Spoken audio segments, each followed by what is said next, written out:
नमस्कार। दिन भर की बड़ी खबरों में आपका स्वागत है। आपके साथ मैं हूं आस्था श्रीवास्तव। इस बुलेटिन में आज बात होगी मोदी सरकार के खिलाफ महागठबंधन की तैयारी की, जम्मू कश्मीर पर कल होने वाली बड़ी बैठक की, जानेंगे यूपी में बीजेपी के सहयोगियों ने कैसे बढ़ाई योगी आदित्यनाथ की परेशानी, कांग्रेस की ओर से कौन होगा यूपी में सीएम पद का उम्मीदवार, बात करेंगे किसान आंदोलन की और बुलेटिन के आखिर में बात भारतीय अर्थव्यवस्था को लेकर मूडीज के अनुमान की। लेकिन तमाम बड़ी खबरों से पहले एक नजर सुर्खियों पर। पीएम मोदी की अध्यक्षता में आयोजित हुई कैबिनेट बैठक में लिए गए कई अहम फैसले। नवंबर तक जारी रहेगी मुफ्त खाद्यान्न योजना, गरीबों को दिवाली तक मुफ्त मिलेगा 5 किलो अनाज, 80 करोड़ लोगों को होगा फायदा। एलोपैथी विवाद को लेकर सुप्रीम कोर्ट पहुंचे योग गुरु बाबा रामदेव, अपने खिलाफ दर्ज एफआईआर पर कार्रवाई रोकने की मांग की। देश में कई जगह रामदेव के खिलाफ दर्ज कराई गई है एफआईआर। जेईई 2021 की परीक्षा की तारीखों का हुआ ऐलान, 17 जुलाई को होगी परीक्षा, 14 अगस्त को आएगा रिजल्ट। 3 चरणों में 15 सितंबर तक होगी काउंसलिंग। 174 केंद्रों पर 92,635 छात्र दे सकेंगे परीक्षा। लाल निशान पर बंद हुआ शेयर बाजार, 283 अंक नीचे 52,306 पर बंद हुआ सेंसेक्स। 86 अंक की गिरावट के साथ 15,687 अंक पर बंद हुआ निफ्टी। सुर्खियों के बाद बात करेंगे आज की सबसे बड़ी खबर की। बीजेपी के खिलाफ महागठबंधन बनाने की तैयारियां शुरू हो चुकी है। राजनीति के दिग्गज शरद पवार और चुनाव रणनीति बनाने वाले मास्टर प्रशांत किशोर के बीच इन दिनों लगातार बैठकें हो रही हैं। एनसीपी की ओर से इसे सामान्य बैठक बताया जा रहा है, लेकिन पीके के साथ पवार की मुलाकात और फिर राष्ट्रमंच के सहारे विपक्षी नेताओं को जोड़ने की कोशिश कुछ और ही कह रही है। तो क्या मोदी सरकार के खिलाफ बन रहा है महागठबंधन का प्लान? देखिए ये रिपोर्ट। 3 सप्ताह के अंदर ही प्रशांत किशोर आज तीसरी बार शरद पवार से मिले। 1 सप्ताह के अंदर उनकी दूसरी मुलाकात है। जहां पवार को राजनीति का माहिर खिलाड़ी माना जाता है, तो वहीं पीके को चुनाव प्रचार की रणनीति बनाने का मास्टर। पीके के कमाल से पश्चिम बंगाल में बीजेपी को बड़ी हार मिली, तो पवार के राजनीतिक कौशल से महाराष्ट्र में बीजेपी जीती हुई बाजी हार गई और सत्ता पवार के पास आ गई। लेकिन पवार की चिंता है महाराष्ट्र में एनसीपी की कमजोर पड़ी जमीन। किसी समय महाराष्ट्र में पहले और दूसरे नंबर की पार्टी रही एनसीपी पिछले 2 चुनावों से तीसरे और चौथे नंबर की पार्टी बन गई है। पवार इसे फिर से मजबूती देना चाहते हैं। साथ ही उनकी नज़र दिल्ली पर भी है। शरद पवार पहले भी मोदी सरकार को चुनौती देने और उनकी विफलताओं को उजागर करने के लिए पार्टियों का एक संयुक्त गठबंधन बनाने की इच्छा व्यक्त कर चुके हैं। राष्ट्रमंच की बैठक भी पवार की इसी रणनीति का हिस्सा मानी जा रही है। वो बात अलग है कि अभी एनसीपी की ओर से इसे राजनीतिक बैठक नहीं माना जा रहा है, लेकिन बैठक में जिस तरह से बीजेपी विरोधी नेताओं को ही बुलाया गया, उससे साफ है कि पवार अपने एजेंडे को धार देने में जुटे हैं। दावा किया जा रहा है कि प्रशांत किशोर की रणनीतिक कामयाबी को देखते हुए शरद पवार चाहते हैं कि वो उनकी मदद करें।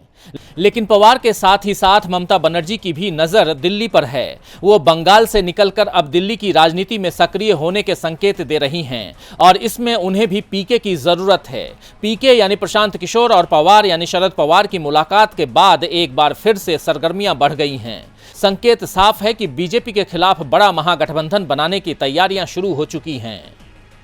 पवार और पीके की इस महीने ये तीसरी मुलाकात हुई। बंद कमरे में 1 घंटे तक दोनों ने चर्चा की। बैठक पर नजरें सभी की थी, लेकिन बैठक में क्या हुआ ये साफ नहीं हो पाया।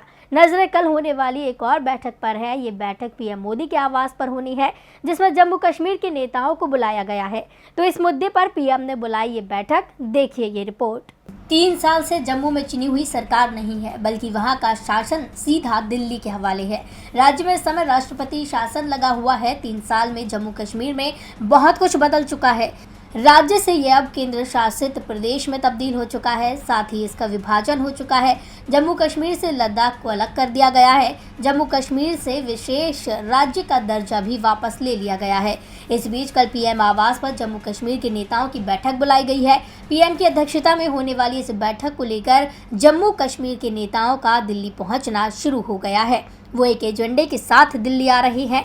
कश्मीर में राजनीतिक दलों ने जिला विकास परिषद यानी डीडीसी चुनाव जो 6 महीने पहले हुए थे, उसमें एक गठबंधन तैयार किया था। इसका नाम रखा गया था गुपकार ग्रुप। इस ग्रुप में National Conference, People's Democratic Party यानी पीडीपी, वाम दल सहित घाटी की कई पार्टियां शामिल हैं। जब पीएम की ओर से जम्मू कश्मीर के राजनीतिक दलों को बैठक का न्योता दिया गया तो गुपकार ग्रुप ने भी तुरंत अपनी बैठक बुलाई। बैठक में तय हुआ कि गुपकार ग्रुप से 3 लोग दिल्ली में पीएम की बैठक में शामिल होंगे। उनकी ओर से राज्य में 2 साल पुरानी स्थिति बहाल करने की मांग प्रमुखता से उठाई जाएगी।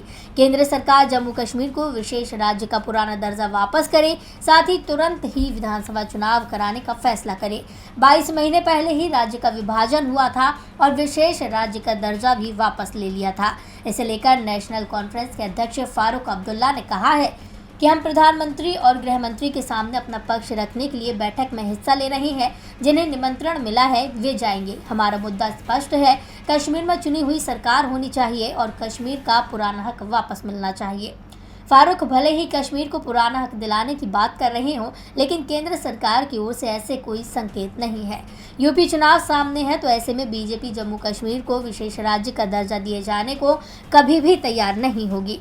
केंद्र सरकार की ओर से संकेत सिर्फ इस बात के हैं कि जम्मू कश्मीर में परिसीमन आयोग की रिपोर्ट की मंजूरी दी जाए, जिसका घाटी दल के भी समर्थन करें।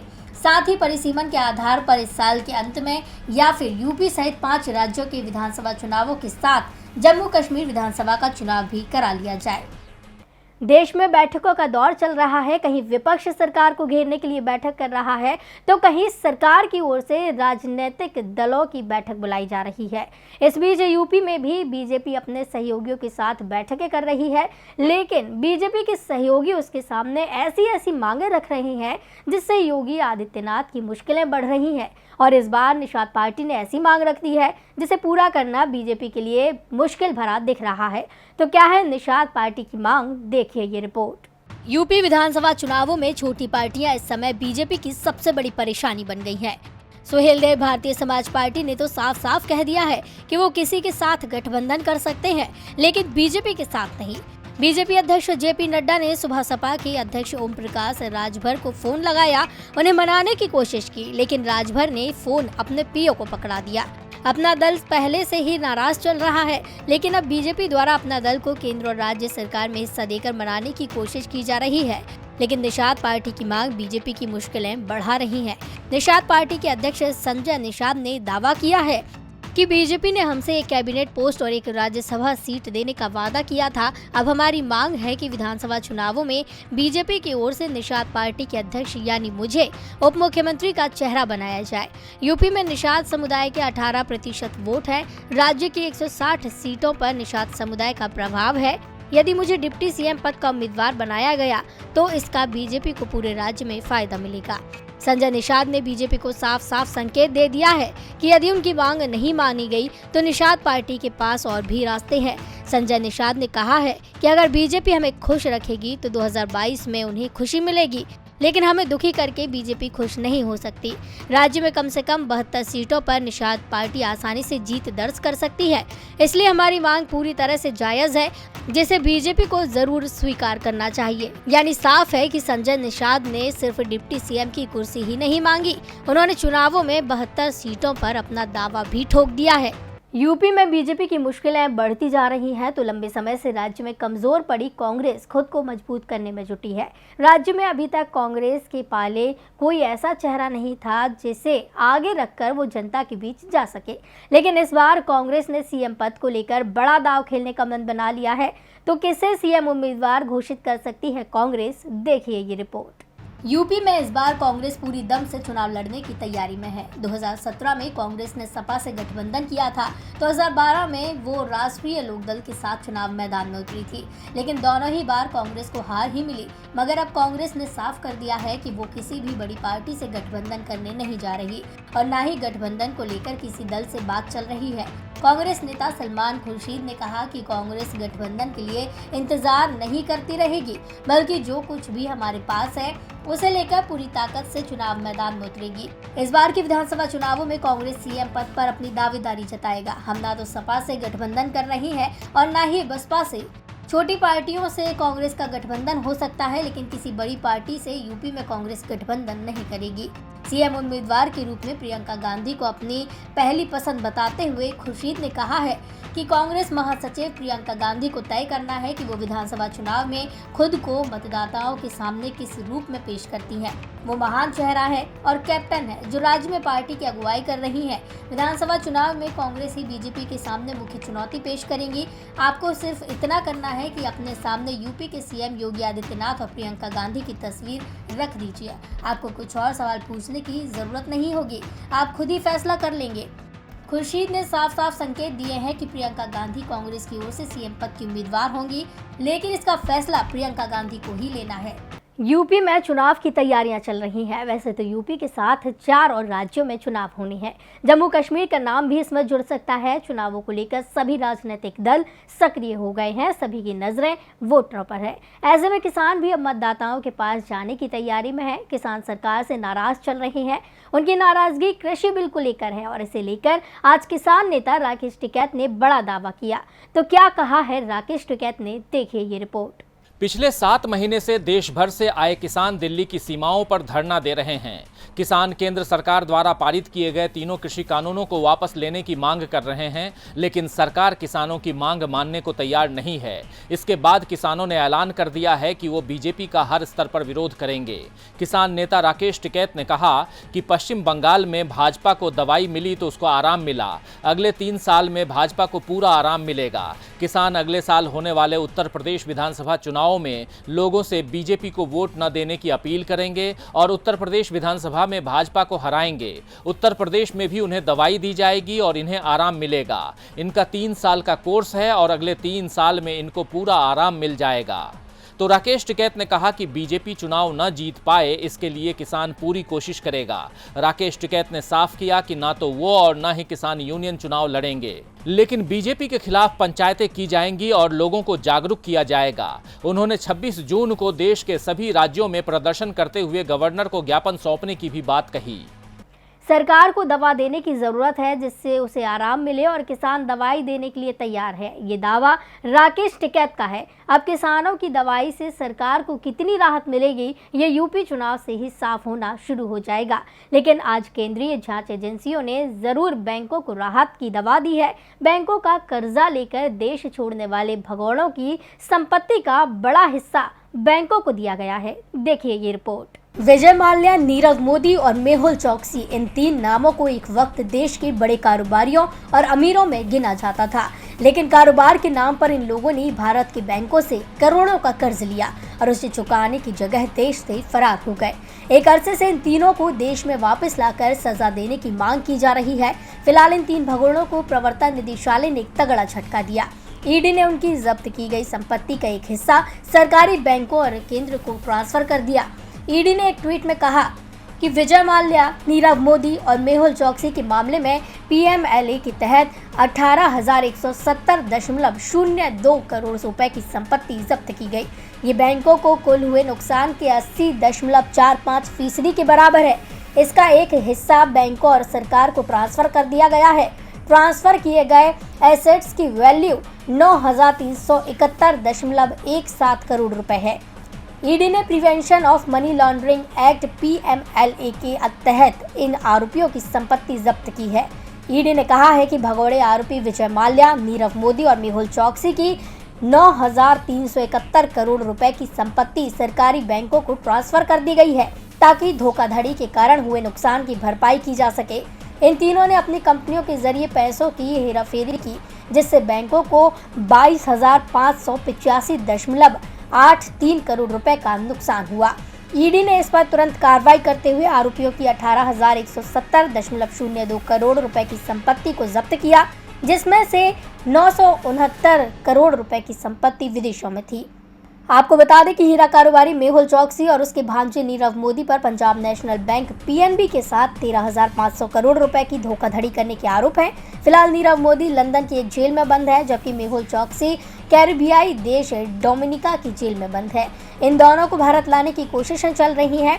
वहीं विजय माल्या पर लगभग बैंकों के साथ 9,000 करोड़ रुपए की धोखाधड़ी करने के आरोप हैं। माल्या फिलहाल इंग्लैंड में है, उसे भी भारत लाने के लिए लगातार प्रयास किए जा रहे हैं।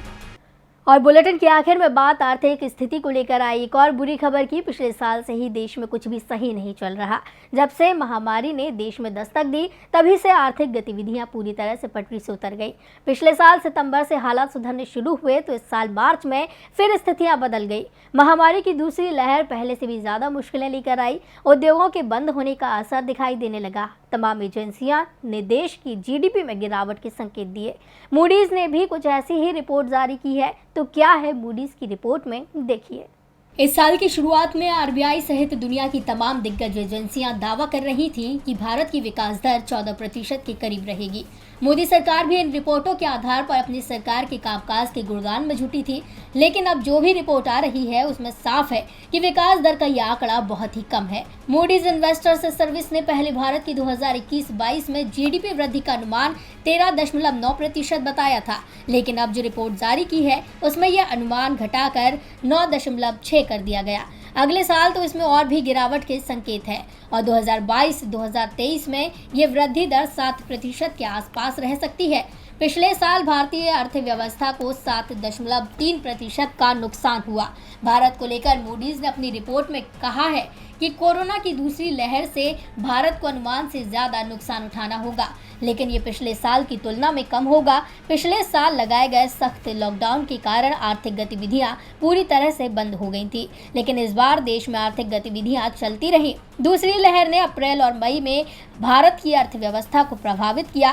राज्यों द्वारा की गई ढील से इसमें सुधार की उम्मीद है, लेकिन महामारी के चलते भारत की जीडीपी को बड़ा नुकसान होना तय है।